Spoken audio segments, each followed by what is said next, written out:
Hello दोस्तों, आपका अपना यूट्यूब चैनल एसकेडी क्लासेस पढ़ाई के दोनों में स्वागत है। आज हम लोग पढ़ेंगे क्लास 10 का, जो कि ये केमिस्ट्री का ऑब्जेक्टिव क्वेश्चन है। तो इसमें आपका पहला क्वेश्चन दिए गए हैं कि श्वसन किस प्रकार की अभिक्रिया है। देखिए, श्वसन जो हम लोग सांस लेते हैं, यह एक प्रकार का ऊष्माक्षेपी अभिक्रिया होता है। क्या होता है ये? ऊष्माक्षेपी अभिक्रिया। देखिए, अगर बात करें तो ऊष्माक्षेपी अभिक्रिया क्या होते हैं, मतलब देखिए यह जो होता है कि इसमें जो होता है ऊष्माक्षेपी अभिक्रिया जो होता है, एक रासायनिक अभिक्रिया में उत्पाद के निर्माण के साथ साथ जो है ना, उत्पाद के निर्माण के साथ साथ ऊष्मा का भी क्या करते हैं, उत्सर्जन करते हैं, जिससे हम लोग क्या बोलते हैं, ऊष्माक्षेपी अभिक्रिया बोलते हैं। तो चलिए दूसरा क्वेश्चन आपका हो जाएगा इसमें। तो दूसरा क्वेश्चन आपका इसमें है कि फेरस। देखिए, फेरस क्रिस्टल का रंग कैसा होता है। देखिए, फेरस जो है, फेरस सल्फेट क्रिस्टल का रंग कैसा होता है। देखिए, अगर बात करें तो फेरस सल्फेट क्रिस्टल का रंग तो ये हरे होते हैं। कैसे होते हैं? हरे। तो चलिए अब आपका अगला क्वेश्चन है तीसरा कि यह है कि साग सब्जी। देखिए, साग सब्जियों को विघटित होकर, देखिए मान लीजिए जैसे हम लोग साग सब्जी जो वो विघटित जो हो जाते हैं, साग सब्जी जो विघटित होकर कंपोस्ट बनाना किस प्रकार का अभिक्रिया को उदाहरण देता है। जैसे साग सब्जी जो अपघटित हो जाता है, जो कंपोस्ट बनाता है, तो वह एक प्रकार की क्या होता है, ऊष्माक्षेपी अभिक्रिया होते हैं। तो चलिए आपका अगले क्वेश्चन है कि चलिए तीसरा क्वेश्चन आपका है कि चौथा क्वेश्चन होंगे आपका कि चौथा क्वेश्चन है कि लाल तप्त, मतलब बोल रहे हैं कि लाल तप्त जो है, ये देखिए लाल तप्त बोल रहे हैं कि लाल तप्त आयरन पर जलवाष्प प्रवाहित करने पर कौन सी यौगिक प्राप्त होता है। देखिए, लाल तप्त आयरन पर जो वाष्प प्रवाहित किया जाता है, तो उसमें जो है ये एक फेरस ऑक्साइड यौगिक का निर्माण होता है। तो चलिए आगे पांचवा क्वेश्चन आपका है इसमें कि पांचवा क्वेश्चन आपका है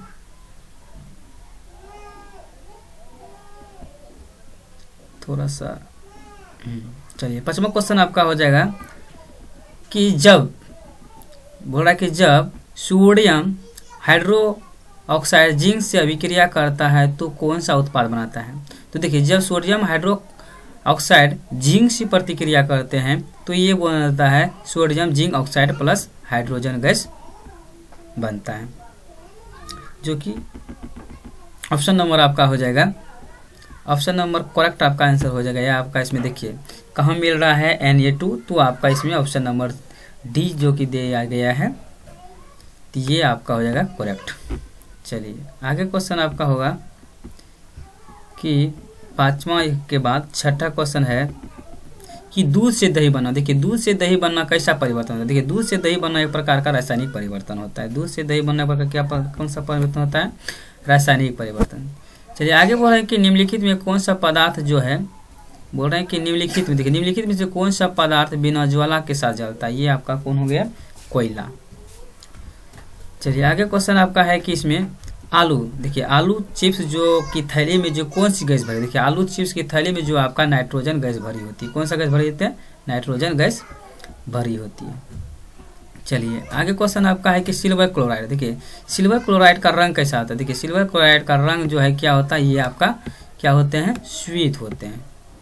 तो चलिए आगे क्वेश्चन आपका है कि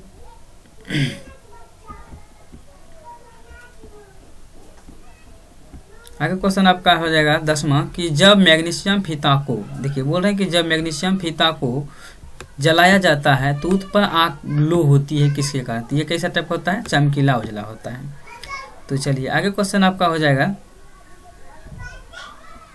कि 10वां के बाद 11वां क्वेश्चन आपका है इसमें कि निम्नलिखित में से कौन सी द्विविस्थापन अभिक्रिया है। देखिए, अगर द्विविस्थापन अभिक्रिया निम्नलिखित में से कौन से हैं, तो ये आपका दोनों का जो होता है इसी द्विविस्थापन अभिक्रिया के रूप में माना जाता है।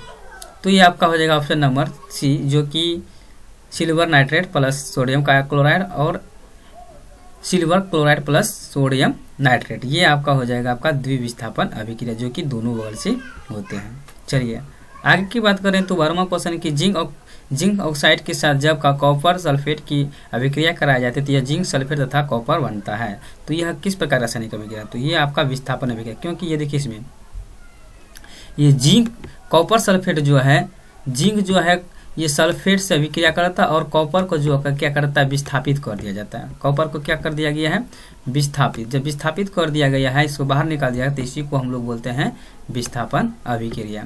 संयोजन में होता है कि इसमें दो यौगिक आपस में जुड़ के एक नए यौगिकों का निर्माण करता है, उसे हम लोग संयोजन अभिक्रिया बोलेंगे। तो चलिए आगे आप बात करें कि 13वां क्वेश्चन आपका हो जाएगा।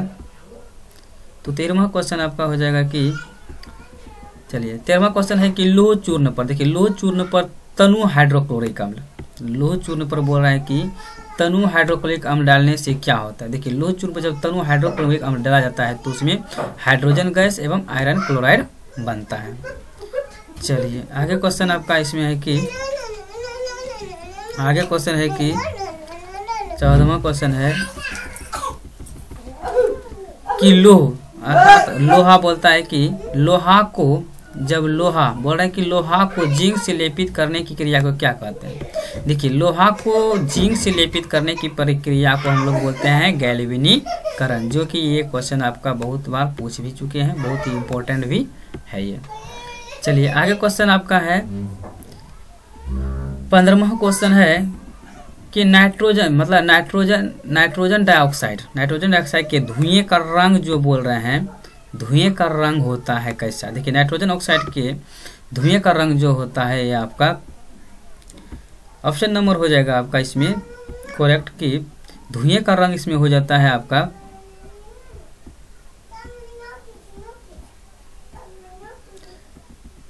भूरा होता है। जब ये आपका कैसा होता है भूरा होते हैं, कैसे होते हैं भूरे टाइप का होते हैं।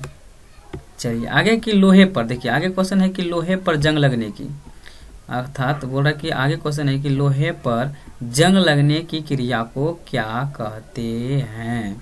देखिए लोहे पर जंग लगने की प्रक्रिया को क्या कहते हैं हम लोग, देखिए लोहे पर जंग लगने की प्रक्रिया को बोलते हैं संक्षारण। क्या बोलते हैं संक्षारण। तो चलिए आगे 16वां के बाद हो जाएगा आपका 17वां क्वेश्चन कि 17वां क्वेश्चन आपका है कि निम्नलिखित में से कौन सा बुझा हुआ चूना है। देखिए बोल रहे हैं कि निम्नलिखित में से कौन सा बुझा हुआ चूना है, तो ये बुझा हुआ चूना आपका कैल्शियम हाइड्रोक्साइड, ऑप्शन नंबर हो जाएगा आपका ये ऑप्शन नंबर बी। चलिए 18वां क्वेश्चन की बात करें तो 18वां क्वेश्चन आपका दिया गया है। देखिए 18वां क्वेश्चन में आपका है चलिए 18वां क्वेश्चन आपका है कि रासायनिक अभिक्रिया में भाग लेने वाले पदार्थ को क्या कहते हैं। देखिए रासायनिक अभिक्रिया में भाग लेने वाले पदार्थ को क्या कहते हैं। तो देखिए रासायनिक अभिक्रिया में भाग लेने वाले प्रक्रिया को हम लोग बोलते हैं अभिकारक, जो भाग लेते हैं। चलिए आगे क्वेश्चन आपका हो जाएगा 19वां क्वेश्चन है कि 19वां क्वेश्चन आपका हो जाएगा कि जब फेरिक ऑक्साइड को एल्युमिनियम के साथ रिएक्शन कराया जाता है तो ये एल्युमिनियम ऑक्साइड प्लस Fe बनता है। तो दी गई अभिक्रिया किस प्रकार की अभिक्रिया। देखिए ये जो है यहाँ पर भी देखिए विस्थापित हो रहे हैं, क्या हो रहा है ये Fe जो है आपका यहाँ से विस्थापित होकर अदर चले जाते हैं और ये जो है O3 ये एल्युमिनियम के साथ रिएक्शन करके नया यौगिक बना देते हैं, जिसको हम लोग बोलते हैं विस्थापन अभिक्रिया। विस्थापित मतलब ये कोई यौगिक है, यौगिक से क्या हो रहे हैं फेरिक जो है ये साइड हो गए हैं, जिसके हम लोग बोलेंगे विस्थापन अभिक्रिया। चलिए आगे बोलेंगे कि ये 19वां क्वेश्चन आपका हो जाएगा।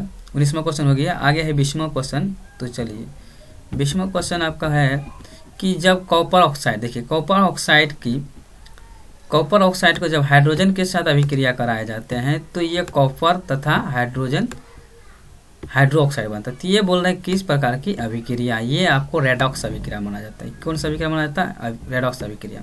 अगर बात करें तो रेडॉक्स अभिक्रिया क्या, तो बोलेंगे कि वैसा रासायनिक अभिक्रिया जब कॉपर ऑक्साइड को हाइड्रोजन के साथ अभिक्रिया कराए तो यह अभिक्रिया के फलस्वरूप जो है कॉपर तथा हाइड्रो ऑक्साइड बनता है। इस प्रकार की अभिक्रिया को हम लोग बोलेंगे रेडॉक्स अभिक्रिया।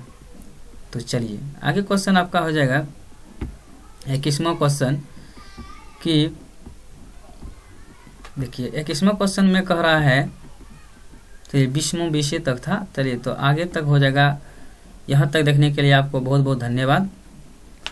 तो यदि हमारे वीडियो को अपने दोस्तों के साथ शेयर करना चाह रहे हैं तो शेयर कर दीजिए, ताकि वो भी अपना इस तरह के लाभ उठा सके। तो धन्यवाद।